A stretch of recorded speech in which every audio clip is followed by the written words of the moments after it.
When I was a child, I had a set of Charlie Brown's cyclopedias. They were these little hardcover books that had facts about various subjects as explained to you with illustrations of the Peanuts gang. Because you were young and couldn't comprehend a real encyclopedia, you could get Snoopy to explain shit to you. Or that filthy fuck Pigpen. And that's what BuzzFeed reminds me of. It's the Charlie Brown's Cyclopedia of News and Information, for people who can't absorb real news or information. Someone told me that their actual news site is pretty good, to which I said, well, they should consider separating it and changing its name, because its reputation is ruined by a whole lot of shit that they post. Shit like this. A few weeks ago, a post titled, "People are applauding this man for celebrating his wife's curves on the internet," went viral. The subtitle, as I assume was written by author Morgan Morell, says, "I'm not crying, you're crying." In typical BuzzFeed fashion, it's written like a picture book. No more than a few words before each photo. Because God forbid anyone have to read more than a sentence at a time. What next? You're gonna make me read Stephen King's Insomnia? Let's find out together what's making Morgan Morell tear up. This is Robbie Tripp. Picture. He's a published author and a frequent contributor to Entrepreneur Magazine and the Huffington Post, followed by a picture of him giving some sort of TED Talk, so I hate him already. And this is his wife, Sarah Tripp, followed by a picture of her doing her best Vanna White impression beside a pipe and what appears to be some sort of outdoor shower. She's a body-positive fashion blogger and owner of Sassy Red Lipstick. Picture. 4 sentences, 4 pictures.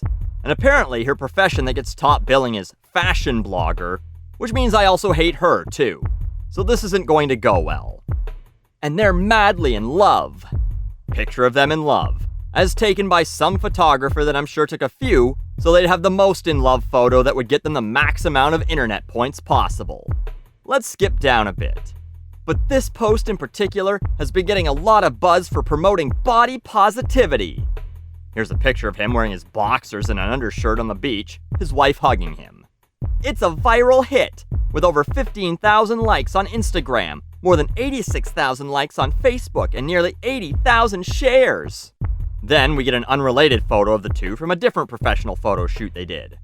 The caption reads, by the way, they had to split the caption with several pictures, this is the fucking worst website on the planet. "I love this woman and her curvy body. As a teenager, I was often teased by my friends for my attraction to girls on the thicker side, ones who were shorter and curvier, girls that the average, basic bro might refer to as chubby or even fat." Not fat! Here they are in a pool of sprinkles for some reason. Then as I became a man and started to educate myself on issues such as feminism and how the media marginalizes women by portraying a very narrow and very specific standard of beauty, thin, tall, lean, I realized how many men have bought into that lie. Yeah, no men like short girls with big tits. Not a fucking one. Another picture. For me, there is nothing sexier than this woman right here. Thick thighs, big booty, cute little side roll, etc. Picture of him grabbing some of that ass. Nothing says love, by the way, like mentioning how much you love your significant others, etc. Her shape and size won't be the one featured on the cover of Cosmopolitan. Thanks, Sir Mix-a-Lot.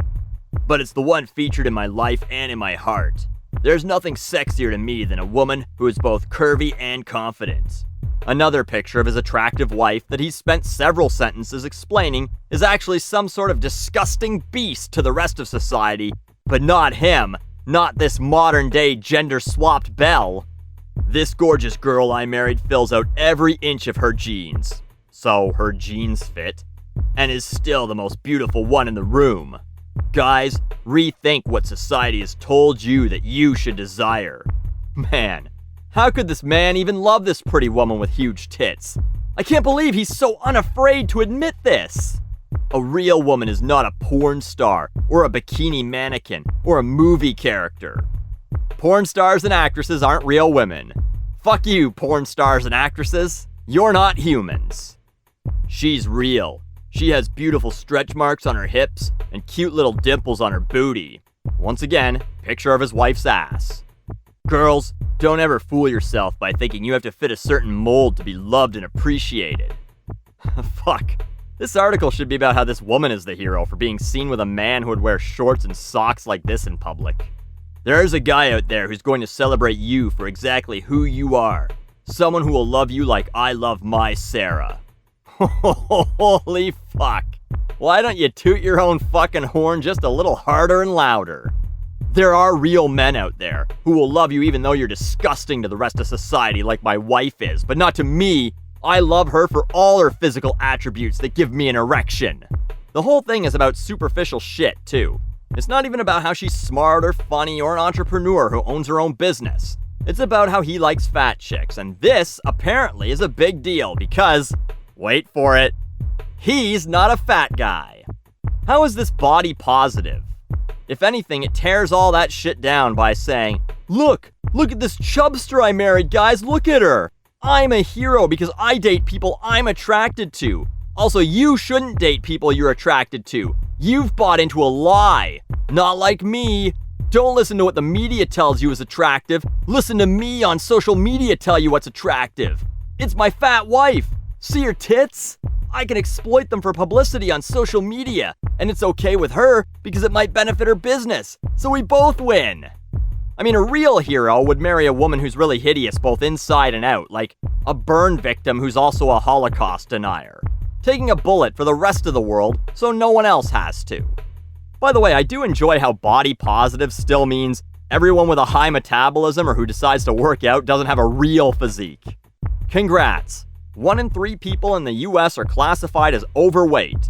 Over 100 million fat people, and you fucked one of them and told everyone on the internet about it. Not all heroes wear capes. Some like women who eat a lot of crepes. Put that on a fucking t-shirt. And he says that as a teen he liked heavier women, and then read about feminism. So he admits that it has nothing to do with him being woke. People just like what they like. And by the way, Morgan Morell, who was brought to tears by this story apparently, recently wrote another article titled, Jordan Sparks has a new boo, and he's one tall glass of water. The URL is actually Jordan Sparks' new boyfriend sexy as fuck. We scroll down to see him. Tall man, extremely fit, we'll ignore the fanny pack, and apparently he's a model. So in one article, she celebrates a man for not bowing to the media's standards of beauty, and in the next, perpetuates those very fucking standards by drooling over some guy that most people don't have a fucking hope in hell of looking like. Outstanding. But thank you, Robbie Tripp, for explaining that every woman deserves to find love, no matter how big they are, as long as they have some features you find attractive enough to display on the internet for likes and shares.